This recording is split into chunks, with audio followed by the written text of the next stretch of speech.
I'm so excited to see you guys. It's been so long since Palm Springs Comic-Con, but that was one of my favorite convention moments, doing the sing-along with you guys. Thank you for that moment. You were wonderful, by the way. Well, thank you. you. It was an honor. It was so much fun. So with Comics Online, we're doing story time with Comics Online. We're celebrating careers, history. Just how I'd love to start with, how did you find yourself in the world of acting? Well, when I was 5 years old in Hattiesburg, Mississippi, I was born into a family of all educators. And I stood up on a table and said, I'm going to be an actor. And they looked at me like I had landed from another planet, And my dad left when I was 2, and I never saw him again. And I think I needed attention. I really do. I think that, I think we were drawn to professions that somehow fill a part of our soul that's missing. Let's talk about just the audition process for Land of the Lost, getting things started. Did it feel like it was going to be a special series from the get-go? Was it something you realized as things progressed that, okay, this is a very unique show? What was that process like for you? Well, I have a Hollywood story about the audition. Mine was truly like a fantasy. A friend of mine, I was on Days of Our Lives playing Mike Horton, which I did for about a decade, and a friend said, hey, I'm going to Sid Croft's house to swim. And for Sid and Marty Croft, who were the producers of Land of the Lost, Puff and Stuff, Sigmund the Sea Monster. And I went to Sid's house. I didn't, I kind of knew who he was, but there were like 5 of us swimming that day.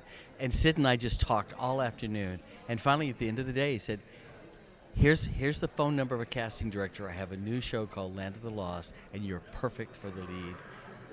Call her tomorrow. I want you. And I called her. They brought me in, and I walked in, and Sid said, you had the job. I mean, it was literally like that. It was remarkable, It's a dream come true. So while you were filming the series, can you talk about any memories you have as far as the production itself, or just maybe episodes that stand out to you personally? Well, my favorite episode, people always ask on Land of the Lost, did we ever get home? And our head writer was David Gerald, who created Trouble with Tribbles. And Walter Koenig created Enoch. So we had all the Star Trek writers. But the last episode of the first season is called The Circle. And in that episode, there's a loop happening in the Land of the Lost. It keeps repeating, we keep falling over the waterfall, but nothing happens. It keeps going on. And Enoch, created by Walter, says, I go into his cave, and we see this loop happening in the mist doorway, and I say, Enoch, you mean we can go home? He goes, oh, no, you must go home.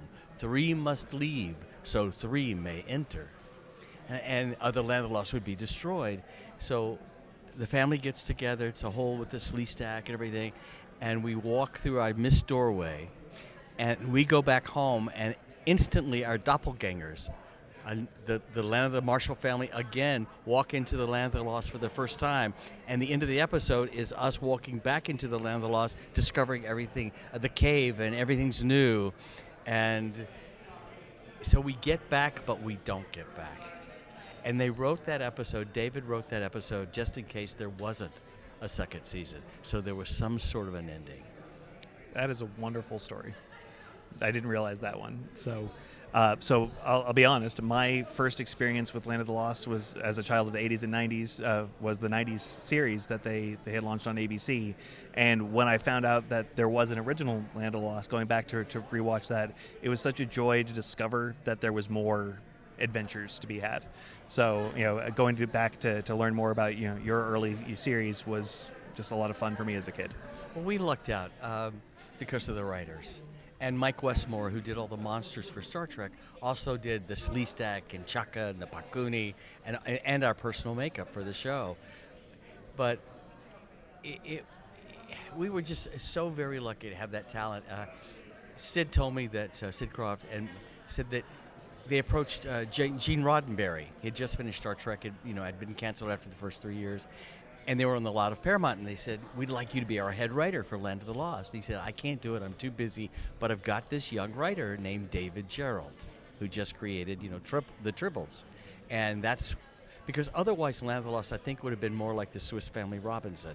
It would have been just a father and a son, on an island or something with, strange people.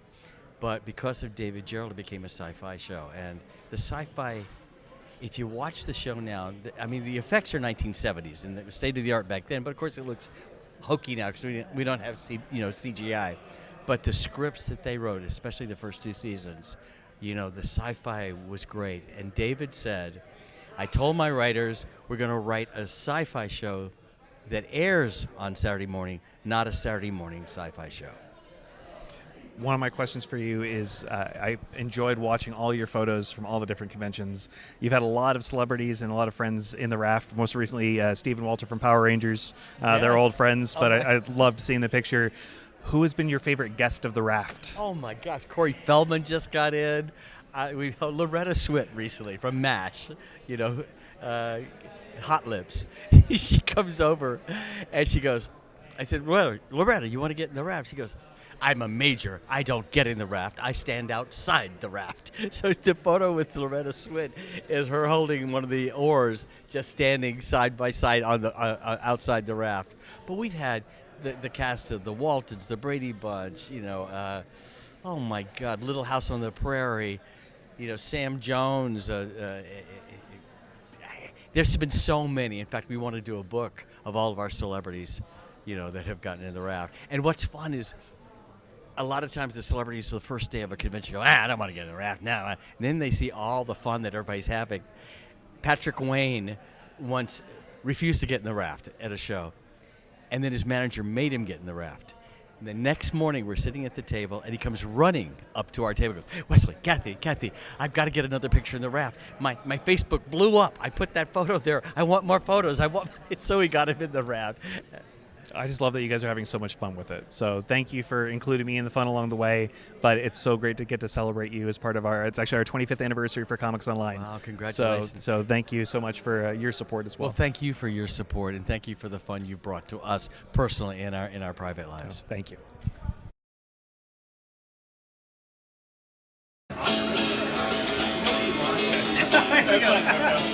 Marshall, Will, and Holly on a routine expedition. That's the greatest earthquake ever known. High on the rapids, it struck their tiny raft. Plunging down 1,000 feet below.